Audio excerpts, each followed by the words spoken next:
안녕하세요. 저는 올해 45살 남자입니다. 회사에서 일을 하고 있는데 모르는 번호로 전화가 왔습니다. 전화를 받자 처음 듣는 목소리의 남자가 저보고 아내 이름을 들먹이며 얘기했습니다. 나 미진이 사랑하는 사람입니다. 미진이와 만나기 시작한 지 3년째고 우리는 서로 사랑하고 있습니다. 그런데 미진이가 마음이 약해서 차마 가정을 버리지 못하네요. 이 정도 만나면 남편 되는 사람이 알아서 눈치채고 물러날 줄 알았는데 어쩜 이리 모르고 사는 겁니까? 눈치가 없는 겁니까? 자기 아내한테 관심이 없는 겁니까?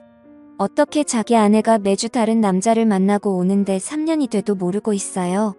저는 일하다 말고 이게 뭔가 싶었습니다. 아내한테 애인이 있다니요. 그것도 3년이나 만난 애인이 있다니 아무리 생각해도 너무 말도 안 되는 소리다 했지요.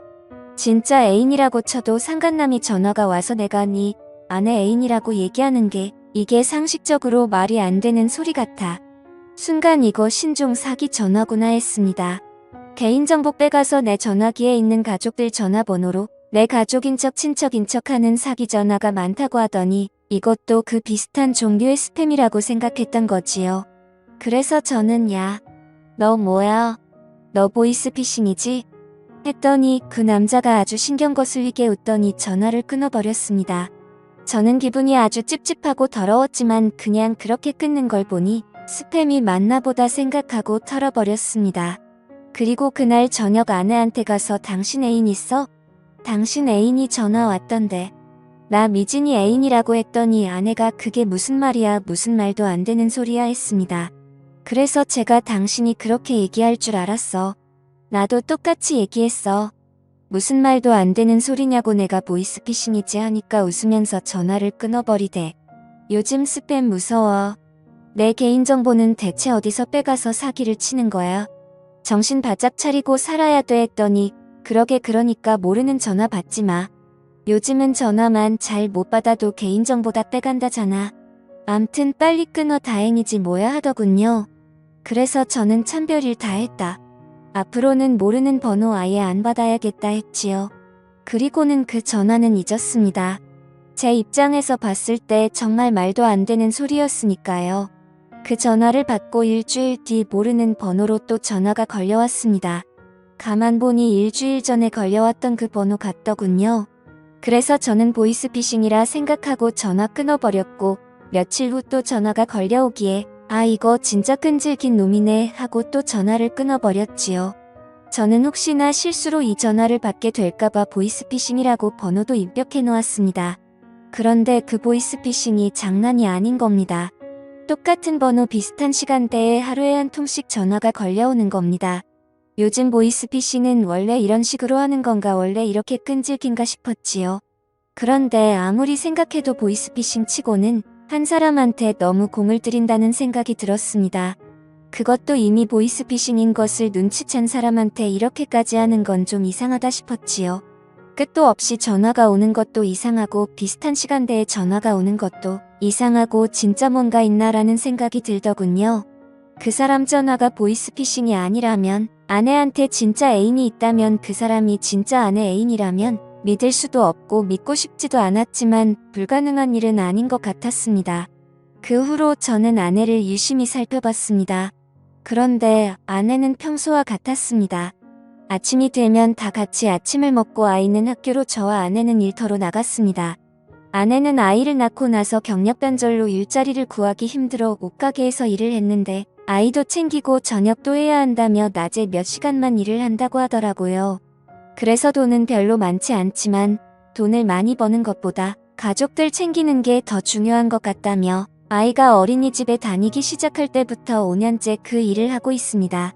아내의 하루는 늘 일정했고 제가 퇴근하기 전에는 꼭 집으로 들어와 저녁을 준비했고 저녁 먹고 나면 아이 공부를 봐주고 설거지를 하고 아이가 잠들고 나면 저와 함께 시간을 보냈습니다.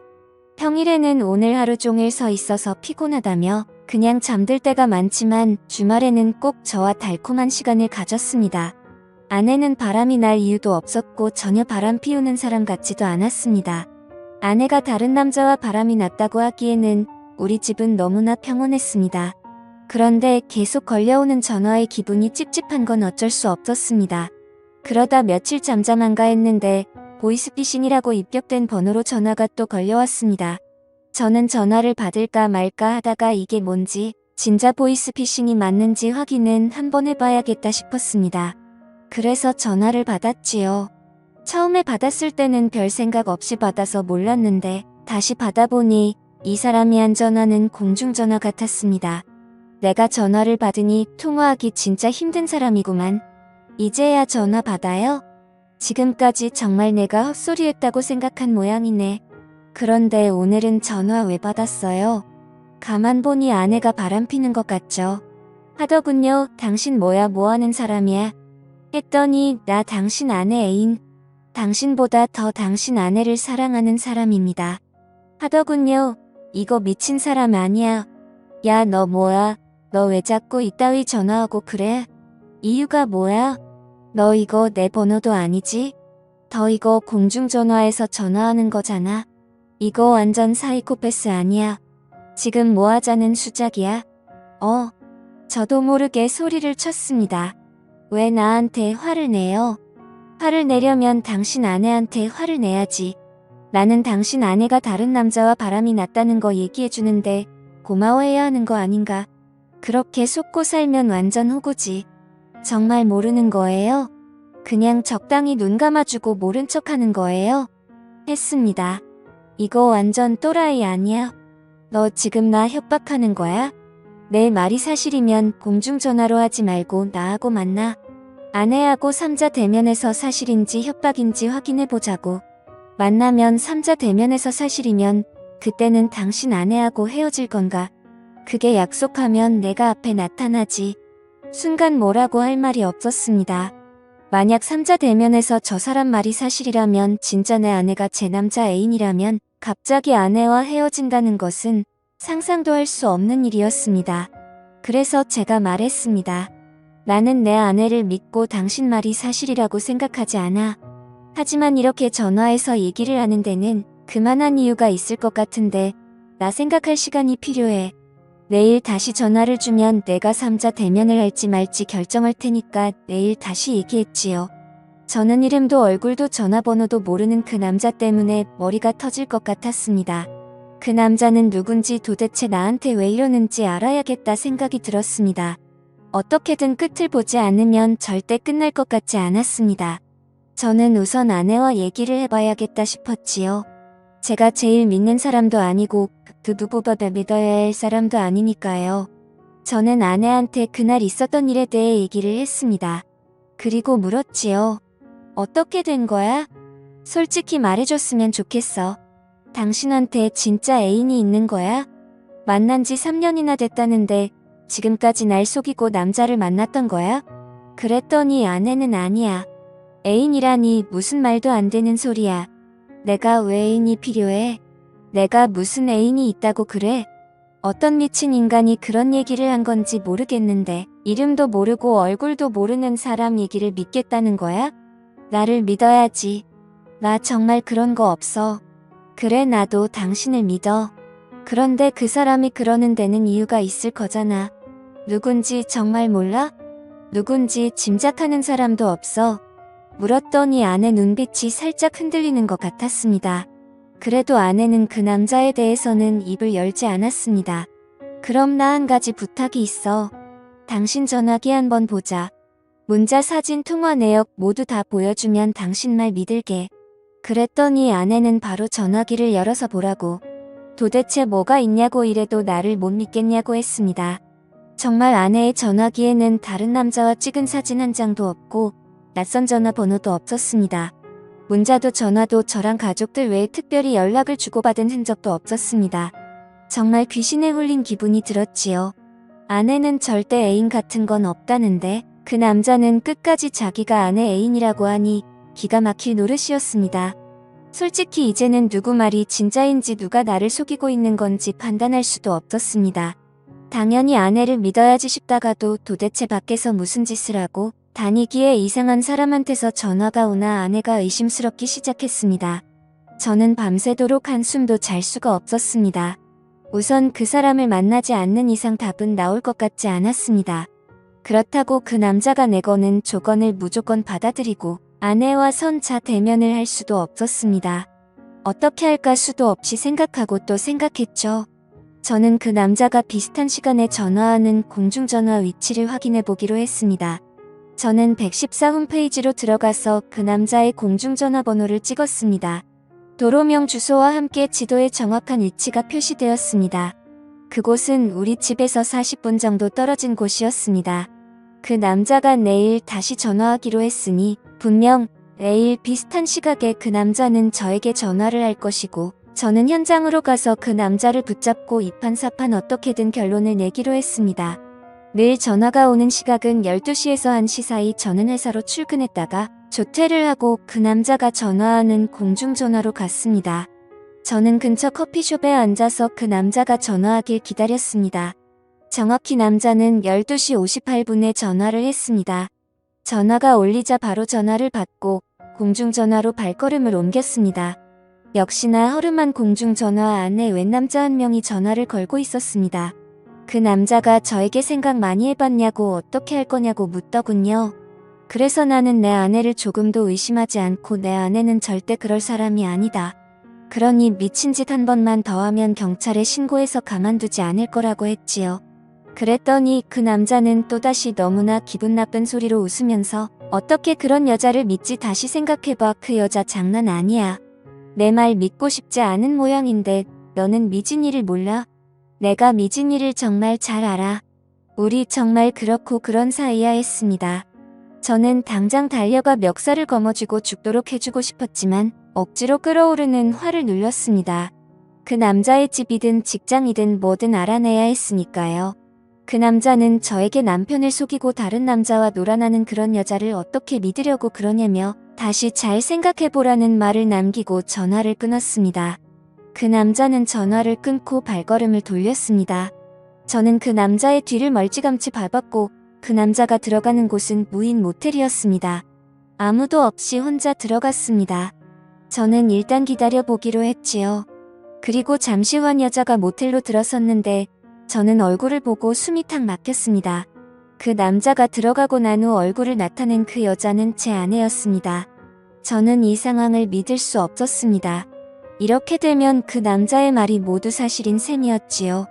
하지만 끝까지 아내는 아니라고 했고 자기 말을 믿어달라고 했고 저는 아내를 믿었습니다. 그런데 어떻게 이런 일이 있을 수 있는지 눈으로 보고도 믿을 수 없었습니다. 저는 무조건 아내 뒤를 따라갔습니다. 아내는 제가 있는지 없는지 전혀 눈치도 채지 못한 채 짧은 치마를 입고 높은 구두를 신고 걸어갔습니다. 그리고 아내는 방 번호를 확인하고 들어갔습니다. 아내가 방으로 들어서고 문이 닫히기 전에 저는 발로 문을 고정시키고 방문을 열어 젖혔습니다. 아내와 제 눈이 마주친 순간 죽은 사람이 살아 돌아오기라도 한 듯 아내는 소스라치게 놀라며 그 자리에 주저앉아 버렸습니다. 당신이 여기 어떻게? 아내는 차마 말을 잇지 못했고 그 남자는 올 것이 왔다는 듯 특히 당황하지 않았습니다. 저는 아내를 붙잡고 소리쳤습니다. 이게 어떻게 된 일이야? 아니라고 했잖아. 나 당신을 믿었어. 그런데 이게 뭐야? 지금 이 시간에 당신이 왜 여기 있어? 왜 여기 있냐고 나한테 전화한 저놈이랑 왜 여기 있어? 진짜 저놈 애인이라도 되는 거야? 저놈 말이 다 맞아? 그런 거야. 내가 미친 사람처럼 소리를 쳤다. 아내는 내가 묻는 말에는 대답하지 않고 저 인간이 전화했어. 당신한테 전화한 사람이 저 인간이야. 하더군요. 그랬더니 그 남자가 얘기했다고 말하더군요. 내가 전화했어. 우리 둘이 3년을 만났다고 우리 둘이 그렇고 그런 사이라고 했지. 다른 남자 품에 안기는 여자 왜 끼고 사냐고 헤어지라고 했어. 당신 남편과 나를 위해서. 그 남자 얘기가 끝나자 아내는 그 남자에게 다가가 있는 힘을 다해 그 남자 뺨을 3대에 후려쳤더군요. 이 안에서 있었던 일 절대 발설하지 않는다. 이게 이 세계 룰 아니야. 그런데 너 왜 이래 내 남편한테 왜 전화를 한 거야?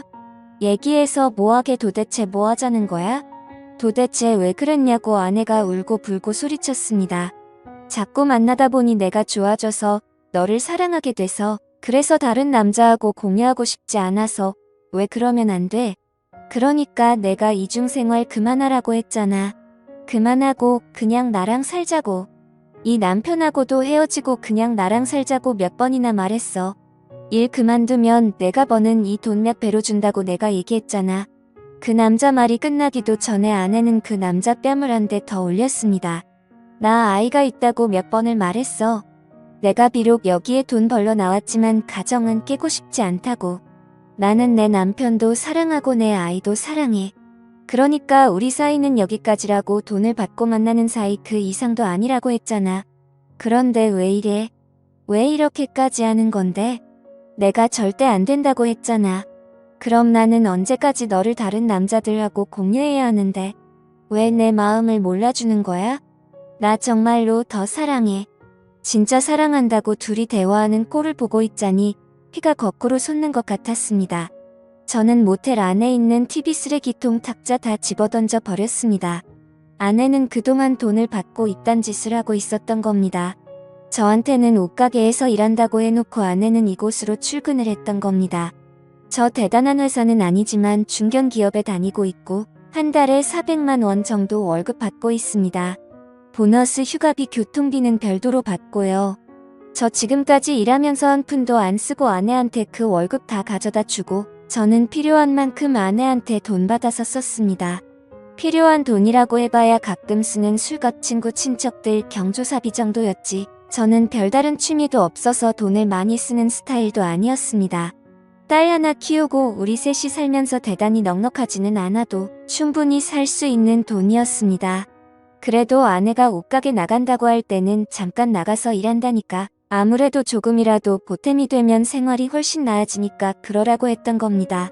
그런데 아내는 지난 5년간 저를 속이고 남자들을 만났으며 그것도 몇 명을 VIP로 정해놓고 마치 애인 만나는 것처럼 만나고 있었고, 그 중에 의사, 은행원, 언론인 등 여러 명이 있었는데 은행에 다니는 이 남자는 40이 되도록 결혼하지 않고 있다가 아내를 만난 후 아내에게 목을 메었던 겁니다.